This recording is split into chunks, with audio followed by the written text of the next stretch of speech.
Hey all, and welcome back to Fuzzy Gaming and my 324 League starter for Necropolis. This league, for my sins, I'm running a melee build and it's Vile Lightning Strike Champion. It is a build I've wanted to run for a while but just haven't managed to find a really budget way to get the build going. The overall goal for the character will be the usual crit, Nightblade, Claw, Vile Lightning Strike build. But as I mentioned, I needed to find a cheaper way to level it because just going crit from the off is so expensive and really difficult. And I think I've managed to do that. I managed to come up with a way to get the build clearing the Atlas, getting the first 2 Void Stones, and being able to farm basic strategies in T16 maps on a very small budget. So let's jump into it. So the non-crit starting version of this build uses 2 very cheap unique swords and very common called Ichimonjis, which come with mana reservation efficiency, really good attack speed, and 10% increase effect of non-curse auras. I'm dual wielding these so I get double these stats. With just these swords, a perseverance belt, and some gear rolled to satisfy the tight attribute requirements, I'm able to fit in 3 50% auras, which is where all the damage comes from. This gets scaled by some self-crafted cluster jewels, the swords, and then the champion Ascendancy. With a perseverance belt, if we scale grace and determination, it also adds damage. We then add in a wrath aura and also a smite gem that we use every now and again to get even more lightning damage. You can get really good burst single target. I've practiced 2 full runs on this non-crit version. I've done an SSF run with no uniques up to level 80, and it comfortably got into mid-tier yellow maps on a 5-link. I've also done a trade simulated league start on a fresh account, got all the Atlas completed, and the first 2 Void Stones on a 5-link and the uniques I've already mentioned. I would, however, recommend you get a 6-link as soon as possible, as it will definitely speed up the process. Being a champion and scaling determination and grace, the build felt really tanky. I only died 3 times during the entire Atlas run, and 2 of these were in the campaign to a ghosted boss. With good gear, the non-crit version can scale well enough to comfortably farm Guardian Invitations and Destructive Play, and there's videos on my channel showcasing this.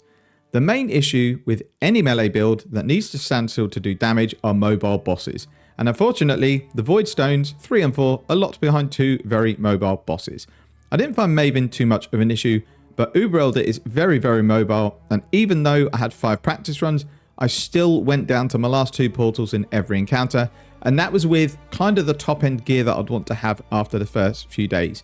I found it extremely difficult to sustain DPS on a moving boss, whilst also managing all the other frustrating aspects of that fight, like the balls and also the squid tentacle things that leave the degens on the ground. It just got far too chaotic, and the only way I can see it getting better for this type of build is getting more DPS. And that's the only reason that I'm going to transition into crit, because the damage can scale harder, meaning you can do more DPS in the limited windows that you have. You can definitely stick on the non-crit version if you're a good bosser, but if you want easy bosses, crit is the way to go. With the right uniques and decent gems, you can scale the non-crit version up to almost what the crit version is going to be at 10 divines worth of investment, but it might cost just as much, and then you are limited to where you can scale it from there. I'll put POBs for each version so people can decide what suits them, but essentially I'm just going to farm on the non-crit version until I've got enough currency to get the gear I want to transition. This is not a meta build, and melee still sucks compared to other archetypes, but I like really quick characters, and I unfortunately really like melee and lightning strike, hence league starting this build. However, follow at your own peril, as the crit version is going to be 10 divines plus at least, and this is the gear you need to get your last 2 Void Stones, so it may be way too expensive for a lot of people. The other main reason for recommending the switch to crit is to get the most out of the non-crit build, you have to get a breach amulet called Voice of the Storms, and normally it's between 100 to 200 C, but if for whatever reason that amulet is popular, it is quite rare. It could end up that the amulet is 6, 7 or 8 divines, and then you'd be way better off investing it into a crit version anyway. The good thing about the transition is that nearly all of the gear that you use in terms of your body armor, your rings, your boots, your gloves, everything are going to transition over to the crit version. So you're not wasting anything at all. You'll get rid of the couple of uniques, you'll sell your cluster jewels, and then you'll craft your claw and you'll go into farming on the crit version. Another reason for building the character in this 2-pronged approach is I only have 3 days to play at League Start, and then I'm off for 5 days. I don't want to be stuck in the middle of a transition and have to get back and pick up where I left off. I'd rather just get the non-crit version going, even if I can only farm basic T16 maps or league mechanics in lower tier maps. At least I know in a couple of days I can farm enough currency that when I'm back, I can then transition, and it might be by the time I get back, some of the stuff is cheaper. Once we get Atlas trees into POE Planner, I will bring out full Atlas trees and put them in the guide, and I'll bring out a separate video going over exactly how I plan to progress my Atlas and how I plan to make currency, even if it's in lower tier, tier 11 or tier 12 red maps, so that people have got something they can follow along with, knowing that they're going to earn enough currency. So there is one more point I wanted to talk about in terms of why I've added a crit transition into this build, is that when I was designing the build, originally we didn't know what the new league was going to be. Now that we do, every single map is going to be more difficult. You can't opt out of the league mechanic for most content, so you're going to be adding damage modifiers, possibly defense modifiers, and lots of things that haven't existed to date in any league that's launched. Because of that, it might be that when I say you can clear an Atlas on a 5 link, because that's what I tested, that you need a 6 link to go and do that. This build does have good defenses once you get your Uber Lab done. You're going to have high evasion, high armor, spell suppression, fortify, and a few other layers of defenses later on. The build is designed so that it ramps up gradually. So if it does get to the point where you are struggling to push into T14 maps, with the Atlas tree that I'm planning to do, you can just drop back some tiers, farm some currency, and get the upgrades that you need. When I tested the build, it was pushed to its limits doing things like Guardian Invitation farming on the setup I had, which was pretty good. If we have to add in all these new modifiers, it might be that it just isn't that feasible, which is why I want to add an extra level to the build, which is a crit transition that we'll go through later on in the video. So there'll be some footage running in the background, which is me running the build as finished, but it doesn't have an Awakened Added Light, and it has normal, and it doesn't have a Watcher's Eye slotted. It does have the amulet, and it has a double damage Lethal Pride, and decently rolled rare and attribute gear. But this is kind of what I would look to aim for if, for example, the Watcher's Eye is too expensive and Awakened Added Light and damage is slightly out of my price range. What I want to do is just very quickly go through how to play the build. First thing to note about Lightning Strike is if you have +1 strike somewhere in the build, which you will have if you follow the tree, you can double hit against enemies. All you need to do is position slightly away from the target and you're hit with both your melee and your projectiles. You just need to make sure essentially you're not right on top of the boss, because you'll only hit with one aspect of the skill, and that reduces your DPS by about half. There's also some buffs that we want to keep up throughout the fight, which is the reason we've picked champion. Firstly, we get access to adrenaline from one of our Ascendancy nodes. Every time we reach low life, which is 50% of our health, we'll proc adrenaline. This lasts for 20 seconds. It gives you an insane buff to physical damage reduction, attack damage, and attack speed. It's just an awesome buff, and it gives you big boost to all of those aspects. To make sure we can just proc this whenever we want, we're running a Corrupting Fever gem linked to both Second Wind and Life Tap. You basically level this gem up to where it takes over half your life, then anytime you want adrenaline, you just press the button. You do want, realistically, to keep this up as often as you can, and you definitely want it up on bosses. The second aspect is the vol part of the skill. You get 2 charges, and this is a huge portion to DPS, especially early on when you're not very well geared. So you want to make sure when you get to bosses in a map that you have both your charges available. We are using an Ancestral Totem because, unfortunately, melee did not get fixed at all in this patch and still relies on totems. It's not as heavily reliant as pure melee builds because we do half of our damage with projectiles, so you only really need Ancestral Protector to get that extra attack speed. You do not have to worry about it when mapping, but at bosses, try and keep this up where you can. Instead of a curse or a mark setup, we're actually running Smite as our damage buff. It gives a lot more damage than any curse. All you need to do when you're on bosses, before you start attacking them, you just hit Smite on the boss and you get a big lightning damage boost for 7 seconds.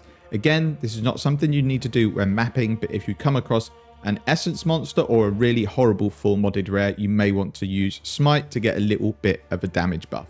And they're really the key parts to getting damage. So when you can, position so that you can get your double strike. For bosses, when you're using Vile Lightning Strike, make sure it's at a window where you're going to get your full DPS. So if you know the boss is about to phase, don't drop both your Lightning Strikes. On tough bosses and when invitation farming, keep your Smite buff up as often as you can, and always try and keep adrenaline going. So it is quite a few button presses, but without these combined, you're probably doing about a quarter of the damage if you forget all of these steps. And it's hard to forget because you'll notice that you're hitting very, very softly compared to what you normally would when all your buffs are up. So I'll talk through how to level the build. Now the leveling I do is for ease of respecking, as I don't like to have to use more respec points than I can get in a campaign, and ideally I don't want to have to run the quest in Act 1 and 2 to get the respec points as they take extra time to do. This does mean the way I level that in Acts 1 to 3, the DPS can be questionable. You can just follow Split and Steel leveling guide and respec later on if you prefer, but you will need extra respec points. The way I level is I use a two-handed weapon and Split and Steel until level 12 when I get Helix.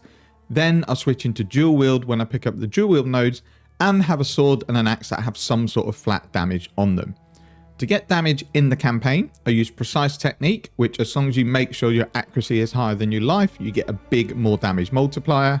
I use an Ignite Mastery that gives you 100% increased damage against ignited enemies, and we're going to be using Anger by that point, so we're always going to have fire damage. I also use the Dual Wield Mastery for using two different weapon types to give even more increased damage. I swap to Lightning Strike when I've got a 4-link, I've completed my first Labyrinth to get Adrenaline, I've got Multi-Strike, and I've got my Corruptive Fever set up to proc Adrenaline.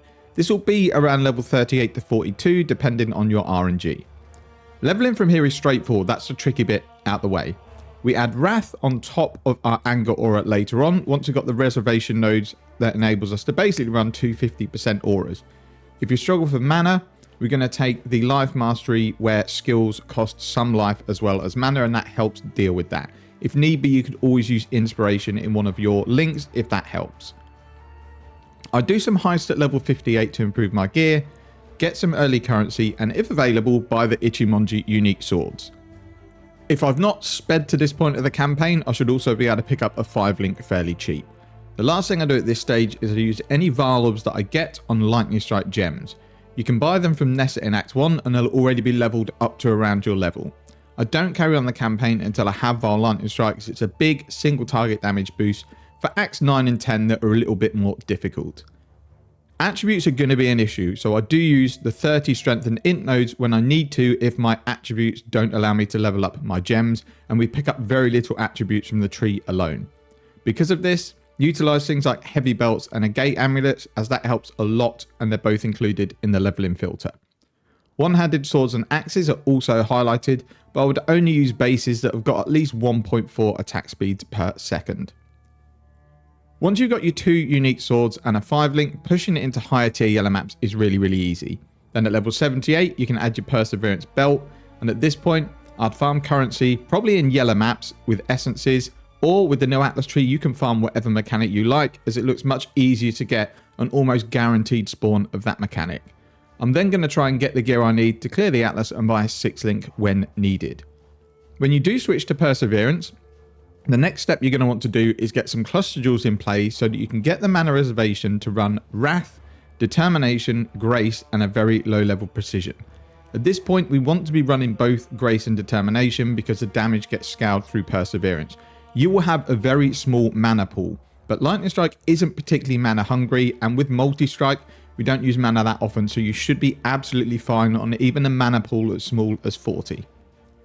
It's then just a case of getting levels, gem levels, and gearing up following the final gear set as a guide. Now we do need quite a few gems that you either cannot get from app vendors or want to level later on. So when you get to Act 6, you want to get the following gems. You want to buy Smite from Nessa, Wrath also from Nessa and Added Lightning. You're going to go back to Act 3, you're going to buy Determination and Grace from the vendor, and then finally Volatility, again this will be from Nessa. These are the 6 gems you want to level up in your offhands. If you have a spare socket, you can also start leveling up an Inspiration. That's kind of it for leveling all the way through from Act 1 through to picking up your Void Stones. It's fairly straightforward, but as melee sucks early, it can feel a little bit cumbersome at times. But I like to try and get into the skill I'm using as soon as possible. I'm not a player that enjoys leveling the whole campaign and early maps in one skill and then respecing it into my preferred skill later on. Now there are some uniques that can help with early mapping for attributes. The main one I go for is a corruption gem called Inertia. It should be very cheap, as I see no reason it would belong in any build. All it does is it turns any dexterity in the radius into strength, and this helps with our gearing to make sure that we can satisfy both the strength and intelligence requirements. In terms of Ascendancy, you're going to go first to try, last to fall first to get that adrenaline on board. Then you can honestly wait until the very end of the campaign, because the second Ascendancy gives us nothing without the third. So once you're well geared, you've done your heist, you're dispatching bosses with ease, go and complete your second and third lab, and with them fortified and also with some extra attack speed and armor and evasion. And when you go to do Uber Lab, we get another big damage boost, which is inspirational. This allows us to run a free Defiance banner. It also gives us 30% increase of non-cursed auras from our skills. And the way we're getting damage from this build is actually scaling those as much as we can on a budget. In terms of your Pantheons, until you're amulet immune, you're going to have to run Brine King, because if you get frozen, you're likely to die. So get these upgraded to cannot be frozen and reduced effective chill as soon as possible. Then your minor Pantheon really depends on what content you're running. I find Burning Ground with a build that has no regen to be pretty deadly. So I like to get this one upgraded, but also things like enemies that hit you with an attack recently have reduced attack speed is really good. Reduced effective shock, cannot be blinded is very good for this build because it reduces your accuracy. And if you're only just at accuracy cap, you are going to do a lot less damage. So there's lots of minors that work really, really well. I would just recommend getting Gurakan upgraded, Abarath, Yugal, and then finally probably Gruthkul. And then you can kind of chop and change between those. But eventually you're going to be getting amulet immune through an ancestral vision. And then you can maybe run something like Lunaris when you're mapping and Solaris when you're bossing. But really, they're up to you. They're just kind of minor buffs, and it depends on where your character is at that moment in time.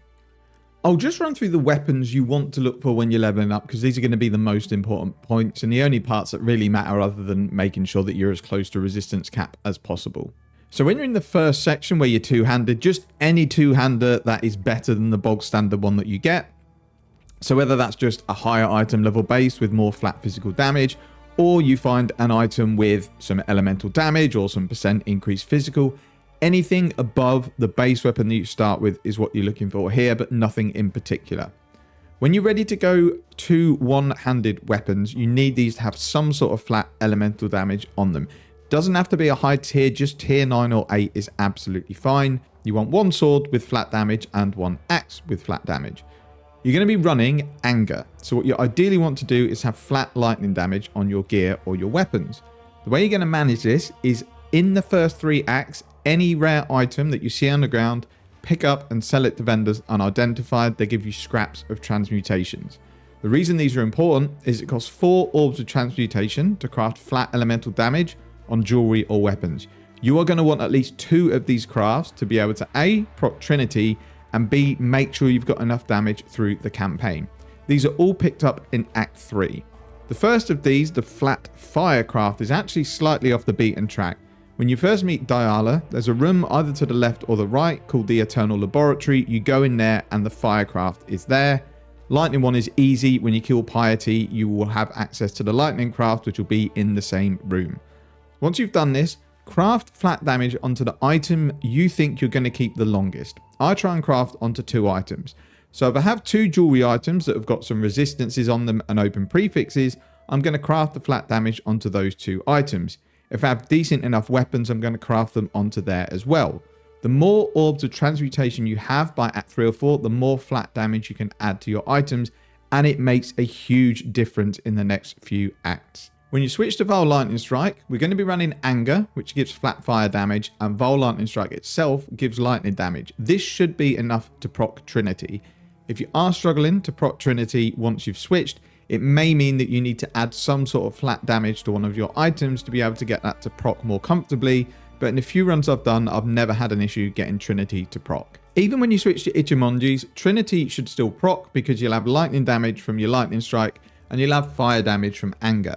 However, when we get the Perseverance Belt and we get some reservation, we're going to drop Anger.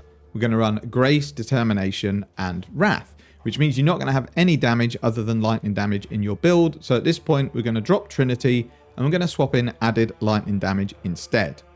The ideal 5-link that you want to run once you've switched to that setup is going to be Vile Lightning Strike, Elemental Damage with Attacks, Multi-Strike, Volatility Support, and Added Lightning. If you're really struggling for mana sustain, you can swap Volatility for Inspiration, but it is much less damage.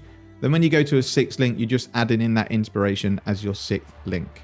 So let me explain how you're going to get a nice, easy Chaos Orb injection to enable you to buy the unique swords, hopefully a 5-link chest, and get enough Vile Orbs to turn a Lightning Strike gem into Vile Lightning Strike. You don't want to be buying a Vile Lightning Strike from trade because it's likely to be level 1, which is going to really lower your damage. What you want to do, every time you get a Vile Orb or 2, go to Act 1, buy Lightning Strike gems from Nessa and just use a Vile Orb on it. As soon as you turn it into Vile Lightning Strike, that's your end game skill sorted.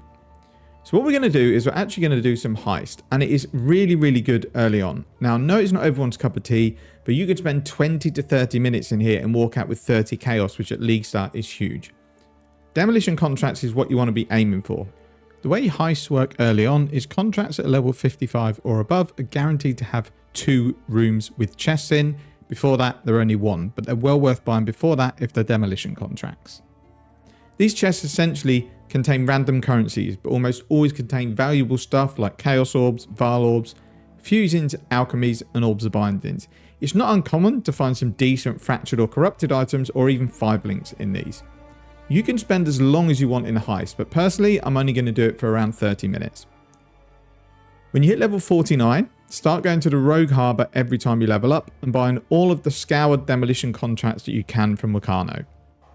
They cost 1 Orb of Chance. If you run out of Chance Orbs, you can buy them for Fusions at any vendor. Now I'm going to explain Heist as if you've never seen it and don't know what it is. So if you already know how to Heist at League Start, skip to the next timestamp in the video. At some point in Act 6, you're likely to find either a Heist cache, which you can open and it contains rogue markers and a contract, or you may find a small stack of rogue markers dropped from a mob. When you do this, it will trigger a new quest to go to the Rogue Harbour. To do this, you just go to any town or hideout, you open up your inventory and you right click a rogue marker and it will spawn a portal to go to the Rogue Harbour. Follow the instructions given when you get there, complete the intro quest. Sell the item you loot at the end of the quest to the vendor and he'll give you another stack of rogue markers. That's all you need to do at this stage until you hit level 49 and start buying contracts. Do this all the way up until you're level 58, then you're going to go and complete these contracts. 58 is when we can equip the Ichimonji swords so we can get a massive boost of power. So go and run all of these contracts that you've bought. When you're in the contracts, prioritize the question mark chest behind the locked doors and then loot as many small chests as you can without triggering the alarm. Loot the final reward and then leave. If you get a lucrative item, you can just leave the contract, stash the loot and go back in. The loot is then safe regardless of whether you die. If you do die in Heist, as long as you've not triggered the alarm or looted the final reward, your loot's going to be on the ground waiting for you when you go back in. All the final reward gives you is more rogue markers. It's essentially a way to sustain your heists. So don't feel you need to always complete that heist if A, it's really, really long, or you already have enough rogue markers. Just loot what you need, leave and reload with another contract. If, for example, you have 3,000 rogue markers and the average contract costs 300 and you only want to run 10, you don't need to loot the final reward at all because you're never going to run out of rogue markers. Even just 20 minutes of heist is going to give you enough currency to get the swords, a 5-link chest and your Vile Lightning Strike gem. It's also going to give you some valuable currency for early mapping like alchemies, Vile Orbs for later on and things like fusions and jewelers. It's up to you how long you want to stay in Heist. The longer you stay, the more chaos you get. If you do want to stay, I recommend waiting until you get a bit higher level and just run 59 level contracts and above, as that's when gear that drops out of chests will be item level 60, which means it can be used for the chaos recipe. So you get even more League Start currency and you get even more value out of your heists. When you have your upgrades, you should then be demolishing the campaign and early maps with the gear that you're going to have. So I'm going to go through the stats that you want on your gear. I will bring out a separate video, a very quick one, just to cover off how to craft the items, because these items are some items that are pulled from my other trade account. So some are going to be better than what you'll have at League Start, some are worse, but it's really just done to cover my attributes and resistances.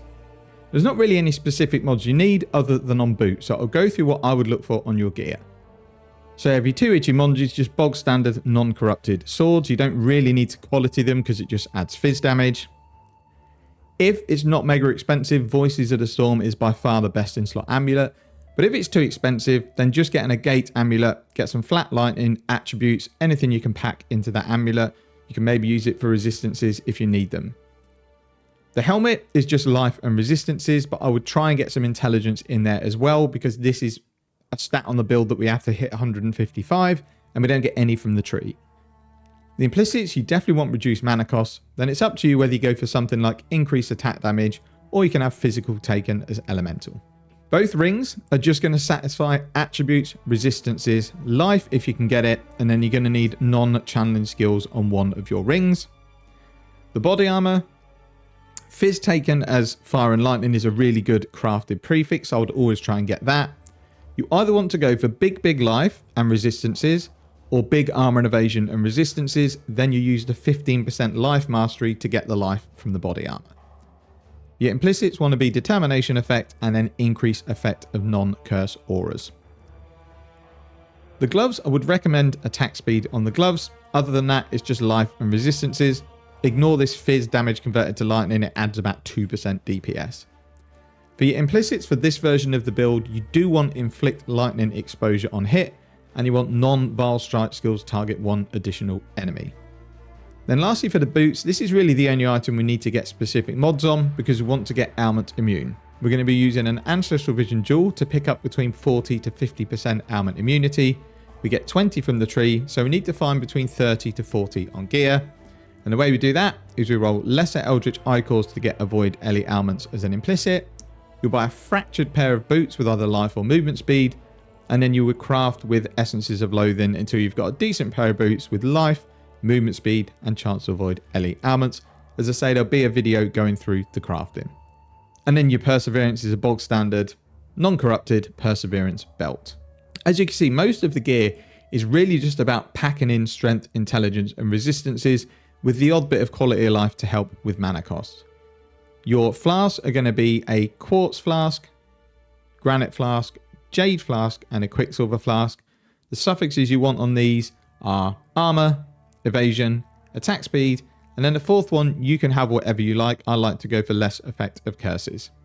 In terms of the gem links, you're going to want Vile Lightning Strike, Inspiration, Ellie damage with attacks, Volatility, Multi-Strike, and Added Lightning, or Awakened Added Lightning if you could afford it. In terms of the auras, we are running a Determination, Grace, Precision as high as you can level it, Wrath, and then a Defiance banner. You can run all of these with the cluster jewel setup that I'm going to go through. We have an Ancestral Protector for bosses. Our movement skill is Leap Slam linked to faster attacks. We also have a Flame Dash for if we get Grasping Vines. We have our Corrupting Fever set up with Life Tap and Second Wind. These are only there because they are the biggest mana multiplier and it helps us get to that half-life with Corrupting Fever. In the boots, we have our Smite for our additional damage. I link that to increased duration just so I don't have to use Smite as often. And we mentioned the Defiance banner. And then we've got a Molten Shell linked to castle and damage taken. Just push that up to whatever levels you see fit. And then we have Blood Rage for frenzy charges when mapping. That's it. You don't really need the third gem slot. You could maybe fit it into your castle and damage taken to have increased duration, but it's not really necessary. And then we'll go into the tree. Ideally, what you want for your lightning clusters is obviously 3 passive skills with 8 passives, but they can be quite expensive. A 2 passive works just as well. This just turns into a small passive. Ideally, you want one of the mods with lightning penetration. I like Scintillating Idea because it gives more mana as well.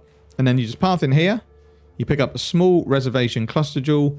You might need a 3 passive, you might need 2, it depends. You can roll this with alterations, and then regal, you just roll it until you get introspection. Regal it into 3 mod, that's your jewel done.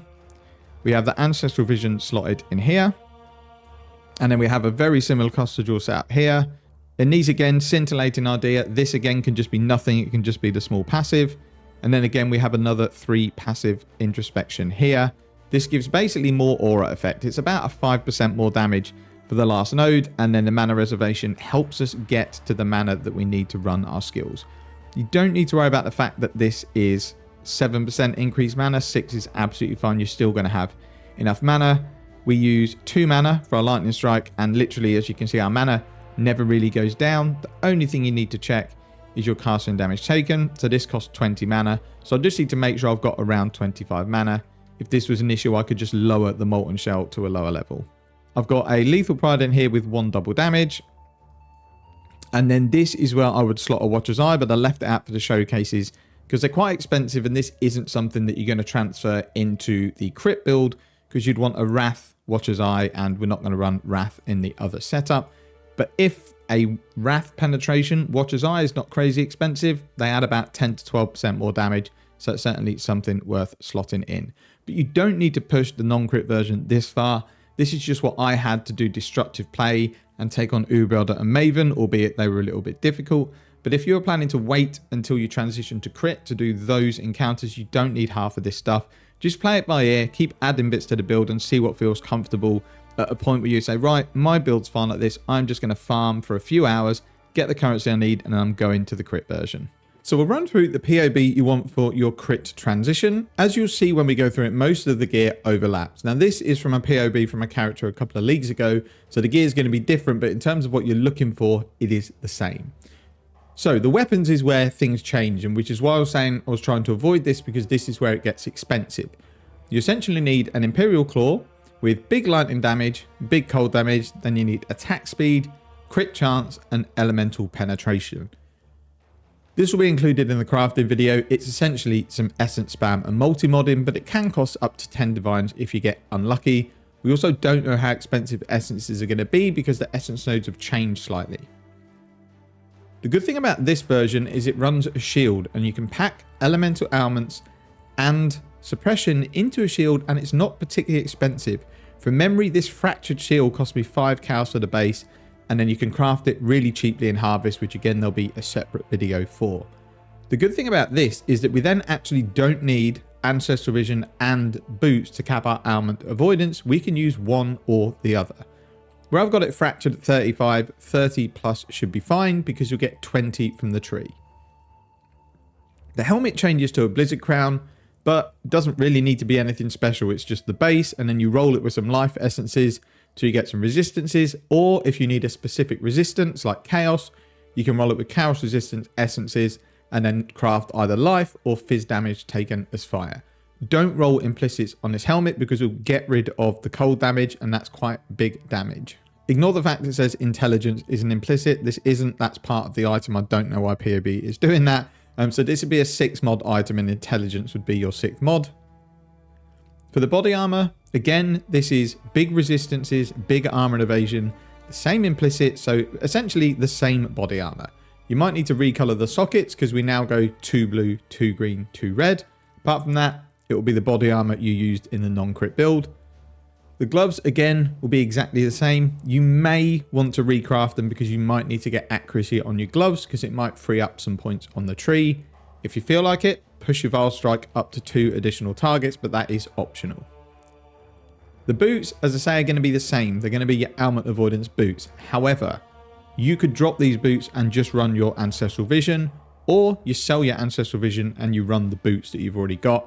But either way, you're going to get to your 100% avoid elemental ailments. Your gate amulet is going to be the same. It's lightning damage, stacking loads of attributes, and then non-channeling skills. We're changing the anointment to Serenity because we're going to need it to be able to run all of our auras. And the rings again, they are resistances, attributes, and life. If you can, get flat lightning damage on them, which you can roll with essences. Again, be covered in the crafting video because it adds quite a good chunk of damage. We're still running the Perseverance belt. The flasks are going to be the same, but you're going to replace your quartz flask with a diamond flask with increased crit on one of your suffixes, because obviously we're now going crit. So for your cluster jewels, you ideally want to get Sadist on it because it's a decent increase of damage, but any 8/3 passive cluster is going to work fine. Attack and claw clusters also work fine as long as the nodes actually give you something. For the mediums, the first one you want is going to be a non-damaging ailment medium cluster jewel, and you want Overshock and Storm Rider. This gives huge damage. Firstly, Storm Rider gives us power charges. Overshock gives us more lightning damage and a huge increase in shock. Your other cluster jewel is going to be a crit cluster jewel with basics of pain and pressure points. In terms of the jewels, you want a Watcher's Eye with increased attack damage while affected by precision if they're not too expensive. But as you can see, the DPS increase is not huge. So if these are, 1 to 2 divines or more, I probably wouldn't bother buying it. But they are a decent chunk of damage. They give us some life and they give us some mana as well. And then in your other jewel socket, you just want some sort of jewel. So this one, for example, is life, accuracy, and attack speed. You could go for something like attack speed and crit, attack speed and damage. I wouldn't worry too much about life. I would just get as many damaging mods as you can into this jewel. If you decide to drop your boots and recraft them so you don't need ailment avoidance, or you wanted to run a unique pair, this is where your Ancestral Vision will go. Again, it's going to be a Lethal Pride with a double damage. And that's kind of it. Everything else is very similar. The tree is very similar. We're just picking up some crit nodes, changing to claws, and obviously dropping precise technique. Don't worry too much about the gear. As I mentioned, I am going to bring out a crafting video for both the non-crit version and the crit version, but the transition is really, really simple because we're keeping most of the gems and we're keeping most of the gear. And then the last thing to run through are the new skill links. We no longer need smite. You can only use it with swords anyway, and we have enough damage that we don't need another buff.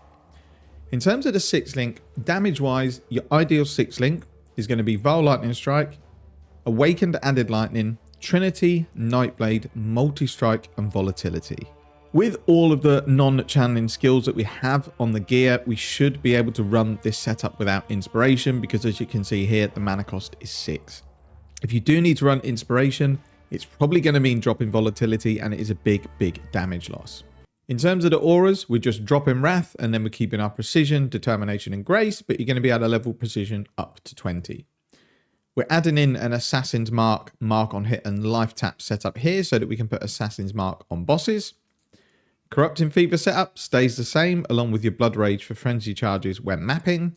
We're still running the Defiance banner. We swap our Leap Slam with faster attacks to Whirling Blades and faster attacks. If you struggle for gem sockets, just drop faster attacks. Whirling Blades on its own works fine. We're still running our Ancestral Protector. You've got your Molten Shell that you're going to link up to cast and damage taken, since we can't left click them anymore. And then either a dash or flame dash as your skill to get out of things like Grasping Vines. And that's kind of it for the setup. As I say, there's going to be 2 videos coming out going through the 2 setups in a bit more detail. I just didn't want this build guide to be an hour long. That's kind of it for this version of the build. As I say, this is not meta. There's going to be much better builds out there, but it's what I'm running, so I like to bring videos out because I know people like to play along. Thank you very much for watching. Take care, and see you in the next one.